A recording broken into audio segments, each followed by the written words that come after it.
Hello and welcome to this week's Crossroads Politics here on WTHR+. I'm Dustin Grove. This week was a busy one, from property tax reform to election security and the debate over marijuana, but not the debate you're thinking of.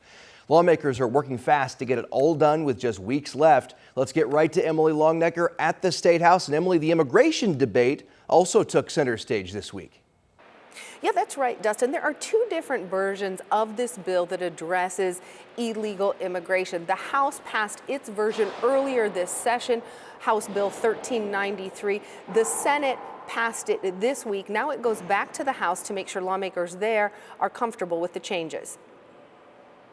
The original bill required a police officer to notify ICE after arresting someone suspected of being in the United States illegally. That original language brought debate over concerns of racial profiling, with even law enforcement coming out against it, saying they didn't want to do ICE's job for them. 1393 changed in the Senate, taking officers on the street out of the equation. The new version of the bill requires the sheriff or jail staff to notify ICE if they have probable cause to believe someone is here illegally after that person has been arrested for a misdemeanor or felony. Even with the changes, some lawmakers express concern about what constitutes probable cause, fearing it could lead to racial profiling. It's going to be somebody that looks Spanish, speaks Spanish, has broken English, doesn't look like the majority of the people, which is going to lead to lawsuit after lawsuit and after lawsuit. I really believe that when someone has been arrested for a misdemeanor or felony, and we don't know who that person is, they can't produce a license, they can't produce an ID, they can't produce a single piece of paper, they can't produce any kind of identification to know who they are, I do not think it is unreasonable, and think it is very reasonable, and think the vast majority of people would say, yeah, we need to take the time to figure out who this person is. The Senate's version of 1393 passed by a vote of 37 to 10.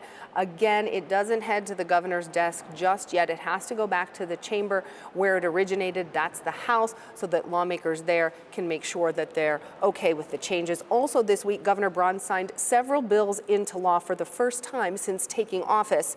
Among them, a bill clarifying Indiana's so-called 25-foot rule. It's also known as the encroachment law. A version of this law was actually passed 2 years ago. It created a 25-foot buffer zone around police officers at crime scenes, but it's not currently being enforced because of several legal challenges. So lawmakers passed a new bill that again has been signed into law. Supporters say this version clarifies some of the, quote, vagueness cited in those legal challenges.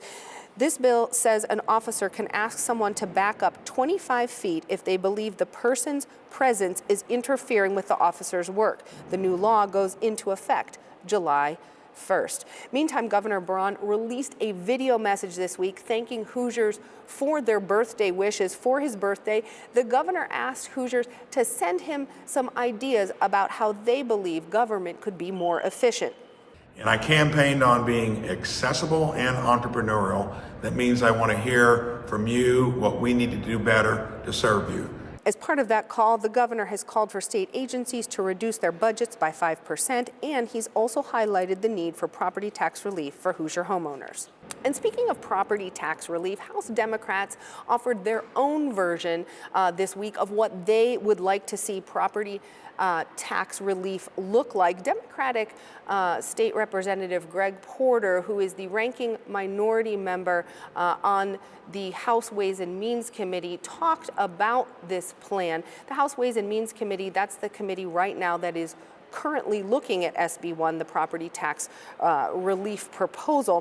Thursday, Representative Porter talked about some of the changes Democrats would like to see with that plan via 11 amendments.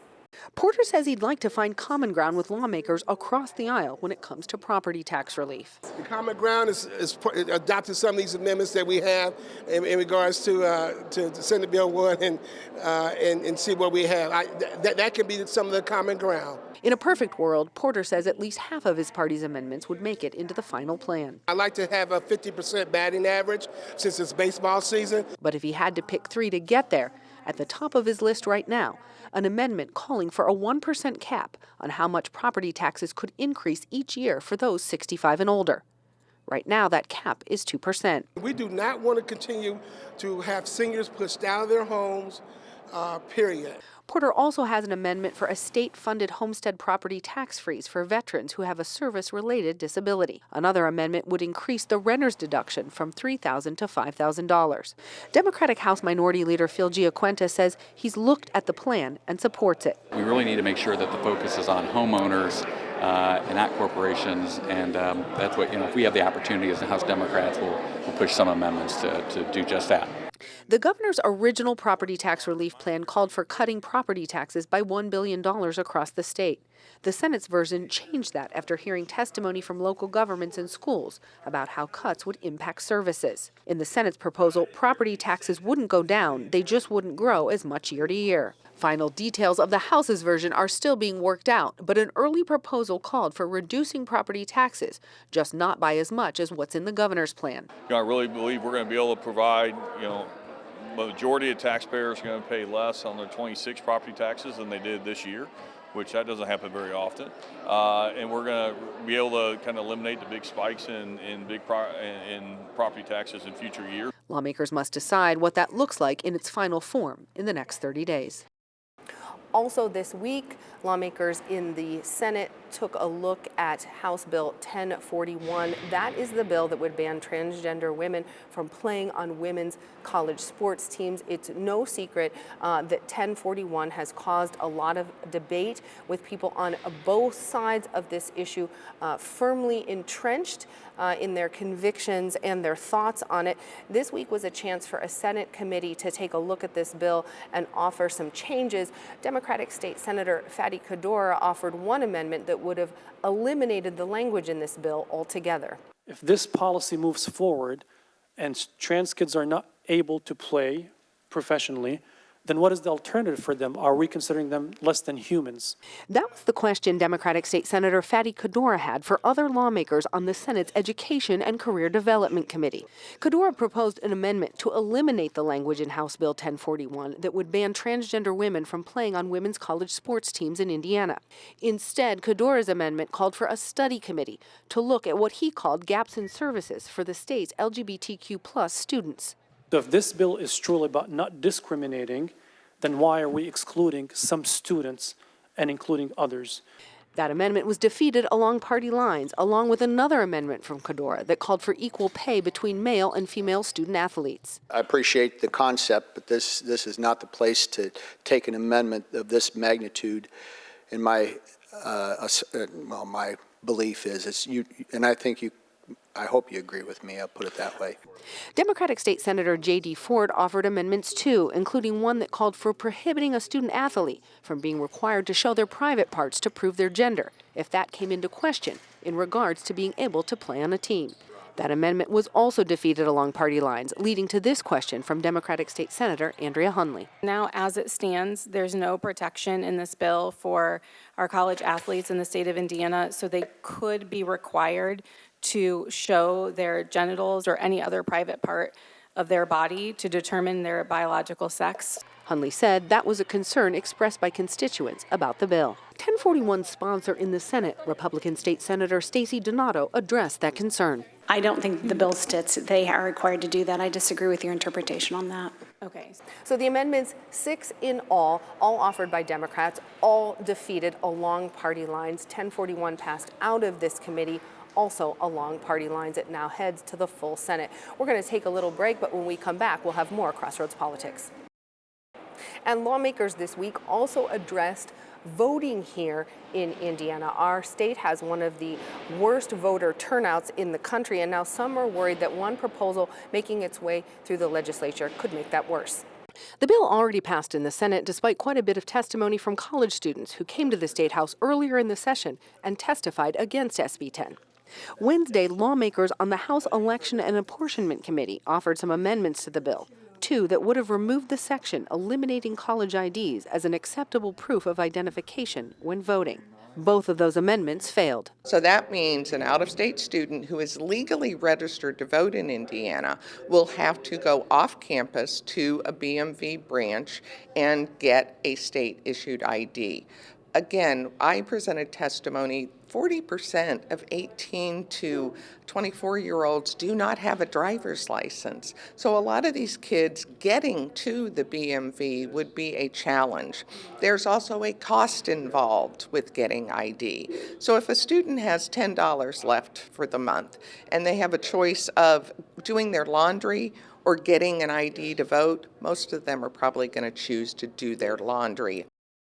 When Senate Bill 10 was first presented earlier this session, the bill's author, Republican State Senator Blake Dorio, said that student IDs were not under the same scrutiny and rigor as driver's license, and the purpose of this bill was to prevent people from voting who did not have the proper ID. Senate Bill 10 passed out of the House committee by a vote of 9-4 along party lines. Let's turn now to marijuana. There are several big debates over it right here in Indiana. Of course, there's the fight about whether it should be legalized, but a new debate has popped up about advertising.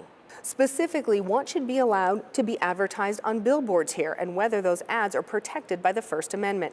A state lawmaker wants to ban billboards from advertising for any illegal product that's on the state's controlled substance list. That includes marijuana. He testified this week about the number of billboards he sees in his home county that advertise for marijuana dispensaries just over the state line.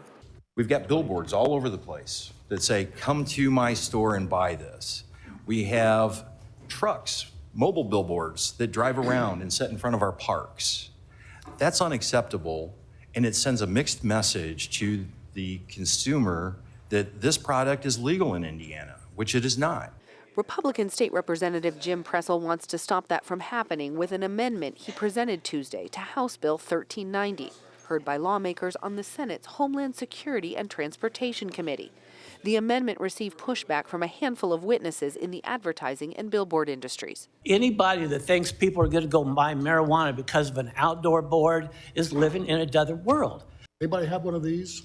All you have to do is Google nearest dispensary, and that will pop up and it'll give you all kinds of dispensaries closest to you. It'll tell you how to get there. It'll tell you what their products are. So when everybody has this in their hand, I see that as a greater threat, actually, than a message on a billboard. Some argued it was an attack on business and the First Amendment. This bill is not about marijuana. This bill is about the state having the right to pick winners and losers. Last time I checked, it's not the state's job to determine who wins and who loses. One witness with the state's largest billboard company, Lamar, told lawmakers he'd be willing to sit down and talk about making sure billboards are placed at a certain distance from schools and parks, like already happens with billboards advertising alcohol. When asked why the amendment deals only with billboards and not other forms of advertising for marijuana. Sometimes you got to take little bites at the apple, and I agree. And when I heard maybe we should broaden this And some argued that this bill would lead to lawsuits based on the First Amendment. The bill's author, Republican State Representative Jim Pressel, pointed to a court case that had been decided out of Mississippi in November. In the case, the court pointed out that marijuana is illegal under federal law, and the court basically said that the First Amendment would not apply when it comes to banning speech regarding an illegal activity like selling marijuana. We could hear more about this debate around this amendment if the amended bill comes before the full Senate. And finally this week, our 13 Investigates team has been at the State House following bills related to two of their reports. First, let's talk about drug test strips. This bill passed both chambers with bipartisan support and is now headed to the governor's desk. The proposed law makes it clear that it is legal to possess and to use those test strips and field kits that detect fentanyl and other deadly substances. The problem has been that there's a lot of confusion about whether those strips are actually legal in Indiana. 13 Investigates reporter Sierra Putnam showed how some law enforcement and prosecutors thought the tests were illegal drug paraphernalia, even though many counties and hospitals were handing them out freely. This bill clears up that confusion. Again, it's headed to the governor. And another topic that 13 Investigates has been following for us deals with the requirements to have an AED in all schools. For a while, it appeared nothing was going to pass this session. But then a surprise this week, advocates were pleased when senators revived the efforts. 13 Investigates has reported how automated external defibrillators are not required in schools, and many districts do not have plans in place to use the life-saving devices. But lawmakers added an amendment to House Bill 1002. That's a massive bill focused on deregulating education. The amendment would require Indiana schools to have both an AED and a plan. At the end of the day, it's just like we need to figure out how we can protect our children and everyone who steps on school grounds. So if it gets put into another, if it's amended into another bill, at least it's there, and then we can work on making that even better as we move forward. This bill moved to the Senate Appropriations Committee for full review. You can learn more about this topic by watching 13 Investigates Sideline series right now on WTHR+. So Dustin, that does it for this week's wrap-up of the State House with about 4 weeks to go in this legislative session. We're going to send it back to you. All right, thank you, Emily, and thank you for watching Crossroads Politics. We are here every week during the legislative session, and you can catch Emily every day on 13 News. For Emily Longnecker and all of us here at WTHR, I'm Dustin Grove. We hope to see you next time.